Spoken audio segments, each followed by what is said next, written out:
Welcome to KSK TV news. ముందుగా వార్తల్లోని వివరాలను చూద్దాం. శ్రీ గౌతమిపురి సాయి గణేష్ ఉత్సవ కమిటీ ఆధ్వర్యంలో వినాయక విగ్రహం ఏర్పాటు.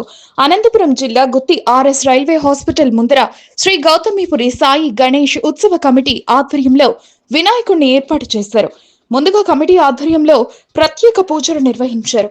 అనంతరం వారు మాట్లాడుతూ దాదాపు 17 సంవత్సరాల నుండి ఇక్కడ వినాయకుడిని ఏర్పాటు చేయడం జరిగిందని, పెద్ద సంఖ్యలో భక్తులు భక్తాదులు దర్శించుకుంటున్నారని తెలిపారు. శ్రీ గౌతమిపురి సాయి గణేష్ ఉత్సవము గత మేము 13 ఏళ్ళ నుంచి జరిపిస్తున్నాం. దీన్ని అంతా రైల్వే ప్లస్ పిల్లలు మేమంతా. ఏం పేరు పెట్టారు దీన్ని? శ్రీ సాయి గణేష్ ఉత్సవ కమిటీ. ఎన్ని సంవత్సరాలుగా చేస్తున్నారు? 13 ఏళ్ళ నుంచి చేస్తున్నాము. 13 నుంచి చేస్తున్నాము. 13 సంవత్సరాల నుంచి చేస్తున్నారు. ఎన్ని రోజుల పాటు? 3 రోజులకు నిమజ్జనం జరుగుతుంది. ఈ రోజు పూజ, రేపు పూజ, మొదటి రోజు పూజ, రెండవ రోజు అన్నదాన కార్యక్రమం, మూడో రోజు ఊరేగింపు. ఊరేగింపు.